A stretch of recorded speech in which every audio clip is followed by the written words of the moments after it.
kelompok 1 akan menjelaskan mengenai sindrom Down. Saya Pinanda Laila Yulfa. Saya Asmiati. Saya Rizky Putri Aryati. Saya Alexander Kalimran. Saya Muhammad Rufi. Saya Dini. Waktunya sikat. Baiklah, di sini saya akan menjelaskan mengenai sindrom Down. Sindrom Down merupakan suatu kelainan pada kromosom yang berdampak pada retardasi mental. Pada sindrom Down, pada kromosom 21 mempunyai karyotype 47XX plus 21 atau 47XY plus 21. Sindrom Down merupakan kelainan genetal yang ditandai dengan berlebihnya kromosom pada nomor 21 yang seharusnya 2 buah menjadi 3 buah, sehingga jumlah kromosomnya menjadi 47 buah.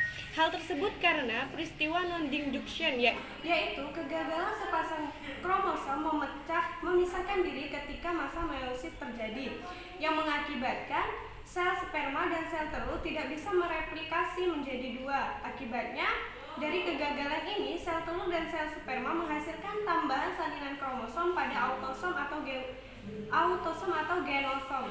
Jumlah kromosom pada nomor 21 merupakan jumlah kromosom yang harusnya berjumlah 2, namun karena tidak dapat membagi dan terdapat salinan sehingga jumlah kromosomnya bertambah menjadi 3. Saya akan menjelaskan tentang ciri-ciri dari sindrom. Pertama, retardasi mental atau kurangnya kemampuan mental. Ini rata-rata usianya antara 25 sampai 50. Yang kedua, kelihatan kepalanya relatif lebih kecil daripada orang normal. Ketiga, bentuk mata sipit dengan lipatan bagian tengah. Keempat, ada kelainan jantung. Kelima, hidung datar dengan paru tinggi. Selanjutnya ada tangan atau jari pendek, terdapat simian kris atau terdapat garis lurus pada telapak tangan. Baiklah, materi selanjutnya mengenai pola sidik jari, di mana pada sindrom Down, sidik jari membentuk pola loop lunar yang merupakan pola yang membentuk kait yang berulang dan terbuka di sisi lunar. Karakter pola loop lunar adalah mempunyai titik triradius atau delta sejumlah 1. Titik triradius merupakan titik awal dalam penghitungan jumlah sulur menuju ke pusat atau core. Pertama, latihan otot. Nah, latihan otot ini yaitu dilakukan pada saat masih bayi. Orang tua bisa melatih menggantungkan kepala bayi pada ujung bantal sehingga bayi akan berusaha untuk mengangkat kepala. Nah, hal ini akan melatih otot-otot leher dan memberikan bunyi-bunyian atau musik dan mainan yang berwarna, karena hal ini bisa merangsang syaraf bayi untuk mengenalinya. Selanjutnya yaitu latihan ini diberikan pada anak-anak usia taman kanak-kanak di suatu tempat tertentu atau terpisah. Biasanya diberikan antara 3 sampai 5 jam selama 5 hari berturut-turut. Latihan dasar terpusat yang mana diberikan untuk penderita Down syndrome yang berada di masa kanak-kanak, di mana kegiatan ini dilakukan dalam waktu yang rutin antara 3 sampai 5 jam per hari dalam waktu 5 hari berturut-turut. Hal ini dapat membantu penderita Down syndrome agar mampu berpikir secara logis.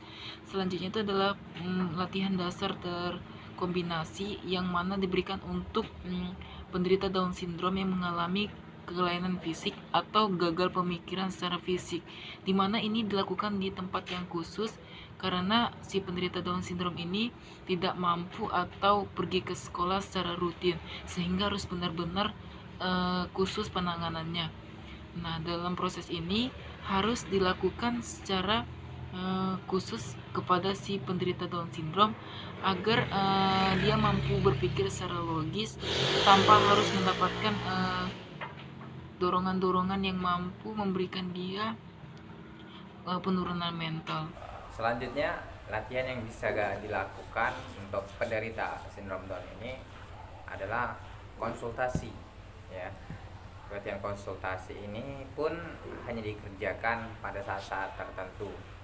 Latihan ini bisa dilakukan seperti datang ke seorang ahli seperti dokter anak, kemudian ahli jiwa, atau ahli fisioterapi, atau ahli-ahli yang berkaitan dengan sindrom Down ini. Terapi pada penderita sindrom Down biasanya memiliki kesulitan dalam bicara, maka penderita disarankan untuk mengikuti terapi. Salah satu terapinya itu terapi bicara. Terapi bicara ini mengajarkan anak-anak sindrom Down dalam cara berkomunikasi. Terapi ini juga dinilai dari pemahaman, penggunaan bahasa, perkataan reseptif, perkataan ekspresif, serta kejelasan dalam berbicara. Terapi ini juga membantu anak-anak yang mempunyai kesulitan makan sejak usia 1 tahun.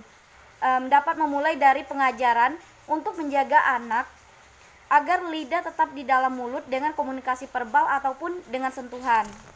Memberikan pujian. Dengan cara ini biasanya anak-anak sudah berhenti mencucurkan air liur pada usia 4 tahun.